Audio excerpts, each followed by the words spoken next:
Over on Capitol Hill, lawmakers are in a race against time to keep the lights on. They only have until this Friday, 12 a.m. Eastern, to avoid a government shutdown. And to do that, both the House and the Senate, they need to pass this stopgap measure released by House Republicans. In it, an increase in defense spending of $6 billion, a decrease in domestic spending by $13 billion, more money for immigration and customs enforcement, and veterans health care funding. All eyes will be on this group of Republicans you're seeing out here. Everyone on that list, they all seem to be on the fence, except for Congressman Thomas Massie from Kentucky, who says he is a no on the CR bill. President Trump with a sharp reaction to that on social media. He says a congressman should be primaried and calls him a, quote, grandstander. The president and top White House officials, they worked the phones all night. And today they even deployed Vice President J.D. Vance. Here he is, arriving on the Hill this morning for a closed-door session with Republicans. And on the way to that meeting, House Speaker Mike Johnson, he was asked if he expects any GOP defections. Here's what he said. Mr. Speaker, how many GOP defections do you expect today? Maybe just one. CBS News congressional reporter Taurean Small is live from Capitol Hill right now. Taurean, thank you so much for joining us once again. VP Vance, he was on the Hill this morning trying to sway some of these holdouts. Can the Speaker afford to lose any GOP votes at this point?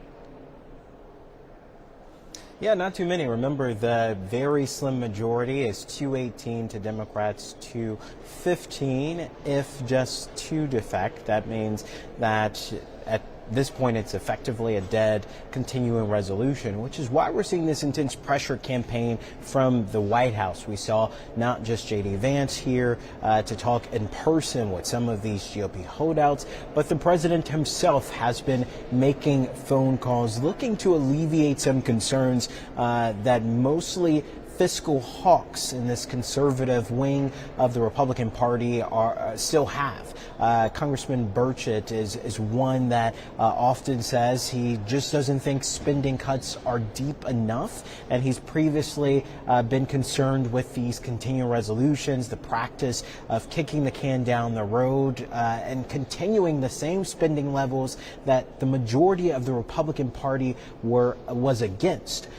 He said he hasn't. We asked him today. He hasn't yet spoken with the president, but he's keeping a close eye on where these negotiations go and if he'll be supporting that. 4 p.m. is around the time we should see actual debate on this bill and an eventual vote.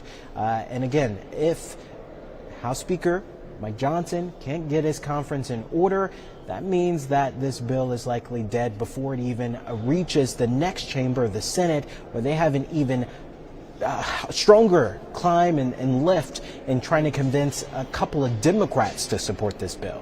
Yeah, and what can you tell us about that shorter-term stopgap funding bill released by a few Democrats just last night? Yeah, this is their alternative to this. The biggest gripe that Democrats have with the Republican version is the fact that it's seeking a $13 billion reduction in non-defense spending. Democrats say, look, we want a clean CR as we've done before with you guys. Come back to the table. Let's push that through. But Speaker Johnson said that it's Democrats who are playing games with this procedure, saying that if a government shutdown happens, it'll be their fault. Take a listen. This is what he had to say during his press conference this morning. The contrast was on display last week on the House floor. It was a shameful display by the Democrats. They are flailing, as is noted. They have no leader, no vision, no plan, no platform they can run on, because that was repudiated in the election. And they're in a panic mode right now. And so you see them lashing out. You see increasing profanity. There are many stories, many of you have written about this new track they've taken, the new strategy where they just scream and shout and curse at everyone. I don't think that's going to be very productive either. And you also see the contrast going on this morning. They either have an issue with reading comprehension, or they are attempting to run one of the most shameful misinformation campaigns that we've ever seen in our lives. We filed that the CR, the continuing resolution, on Saturday, and as was noted, they had already come out panning the bill that literally had not yet been seen.